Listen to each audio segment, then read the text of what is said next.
702. The Big Interview With Bongani Bingwa. 19 after 7, on to this now. So a new poll, and I'm going to be upfront and say it was commissioned by the Democratic Alliance, is turning heads. It's getting some attention because it's suggesting that the ANC's support has slipped below 30% nationally, and the DA has gone up to around 28%. It suggests an MK is at 11%. But even more interestingly, we're keeping an eye on the metros ahead of next year's local government elections. And this poll is suggesting that in Johannesburg, in Tshwane, Ekurhuleni, and even eThekwini, the DA is ahead, with the ANC's support a little weaker. No prizes for guessing where Cape Town remains. And we just thought, let's get some smart heads to look into this, certainly smarter heads than mine. Dawie Scholtz understands polls more than most, and he joins us first, of course, as an election analyst, but we've also invited Professor Siphamandla Zondi from the Institute for Pan-Africa Thought and Conversation to help us give this some meaning. Dawie, I'll start with you. A lot of us were not suspicious or cynical, but we certainly weren't easily convinced ahead of the general election last year when the polls were telling us that electoral outcomes had shifted in South Africa. We were wrong, they were right.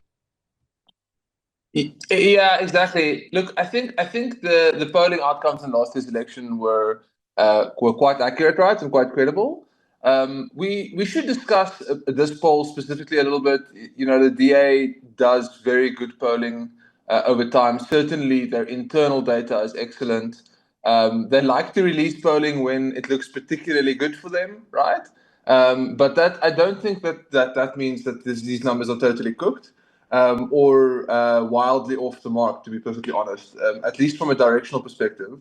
You know, if I may, I think there are two facts that I'd like to share. The one fact is, if you look at every local government election that we've had in democracy in South Africa, the ANC has always underperformed every single time the number that it got in the preceding national government election.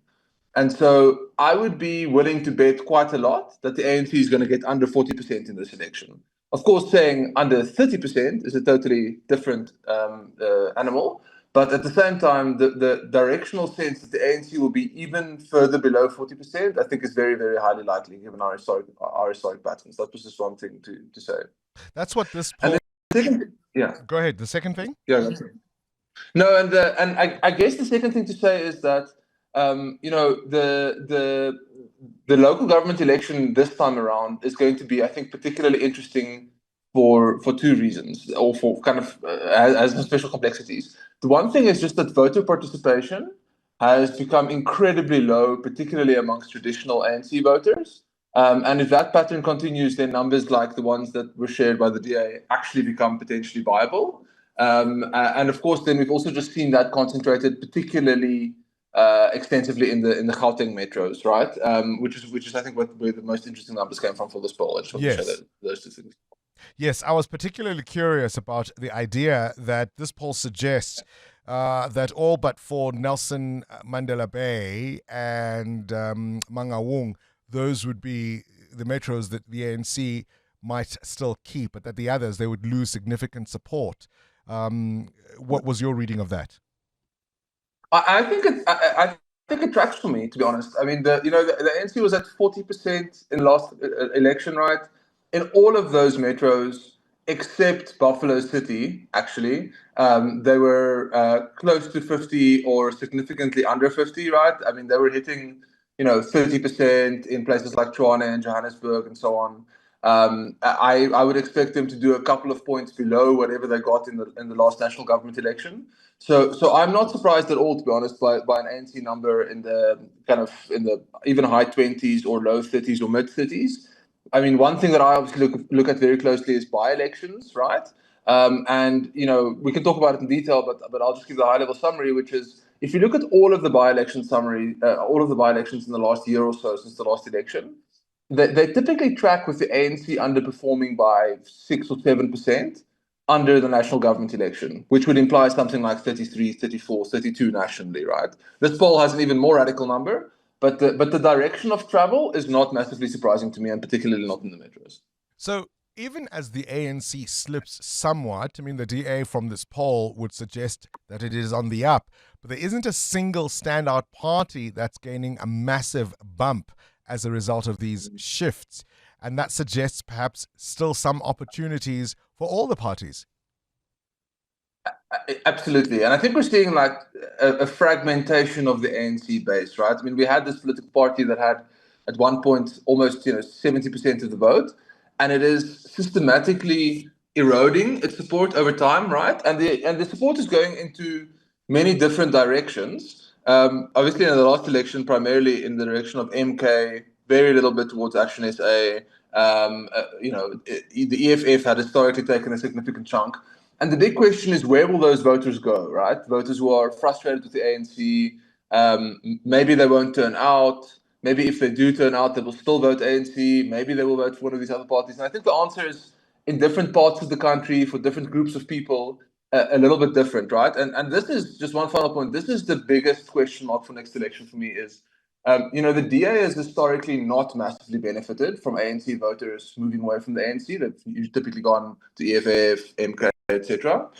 And one of the huge questions is whether the DA's stint in national government, where it's getting a lot of media coverage, it's delivering certain things in certain ministries, whether that is going to translate into increased potential for the DA with former ANC voters. That is, I think, the single biggest variable, because we've discussed a lot about the ANC number in this poll, right? Which feels, directionally not completely off the charts for me, like less than 40, right? And probably in the direction of 30%. But the DA number is also really dramatic, right? 28% nationally would be historic. That would be like a massive earthquake, like a huge surge for the DA. Of course, it is a DA poll, so we can discuss that at length. But it implies that some of these ANC voters that are going away from the ANC are for the first time moving towards the DA, right, in relative numbers, which would be quite an important development if that were indeed to be the case. I'll say one final thing is, because we should not forget that the DA also has some problems of its own under the hood, right, particularly with the Patriotic Alliance and coloured voters in places like the Western Cape and the Eastern Cape. And so for them to overcome that to get to 28 means that they're under the hood must be a huge number of ANC voters, at least in this poll, if we assume for a moment that it's correct, moving from the ANC to the DA. And it'll be very interesting to see if that actually happens. Dawie Scholtz, appreciate your time as always. Listening to that is Professor Siphamandla Zondi, who is a director at the Institute for Pan-Africa Thought and Conversation. Prof, perhaps a broad response to everything you have heard from Dawie Scholtz, and obviously your own response to reading the poll. Oh yes, yeah, no. The first point to make is that the polls have been generally accurate in the past 3-4 years. Anticipated the outcomes of last year. They anticipated the outcomes of 2021 local government election, and the polls we are going to see at this point in time will anticipate. But a lot of it is not even rocket science. The trends already tell us what the polls only just confirm. What would be a difference is the extent to which they anticipate. Some of the polls, especially those generated by the DA, they exaggerate the DA performance, and they are accurate about the ANC's underperformance. And that's the trend we continue to see now. The ANC decline is known. It's happening. But the DA rise is exaggerated repeatedly, even in last year's election. Talk about 30 and stuff, but actually the DA it continues to decline below 2014 results, which were almost 23%. The DA is locked in that lower 20 results in terms of the trends, but the polls do move up to 32% and stuff. I guess it's to give it hope, and it's to give it. I doubt even at this point, with the DA pressed by the Freedom Front on the right, and really strongly by the Patriotic Alliance and the Action SA and others, that it will be able to get out of that low 20s thing. But also, there has to be such dramatic performance on the side of the DA for it to gain so much. And the performance out of government is a very risky one, because it also means, as you take credit for whatever little you can make out of the GNU, you also take the fall for people's general low energy for the GNU. So you take on both. And so we should take the polls trends seriously, but the exaggeration, the actual numbers, we must have to take them with a pinch of salt. One final question, Prof. I know that we can point at a lot of shortcomings, having lived with the reality of a Cyril Ramaphosa presidency, but much of the bump in the last couple of election cycles I would attribute to the fact that he was the president of the ANC, his weaknesses and challenges notwithstanding. How does this party move forward to a period in which he will no longer be at the helm, and how will that sit with voters? We really fully do not know. And there was hope that with his coming, with his pedigree and his standing, he will turn things around for the ANC. But instead, it has actually continued to slide even bigger than in the past. It seems that the ANC has to look beyond an individual and look at more systemic situations they need to do. You need to fix leadership at the guard. You need to fix performance in government.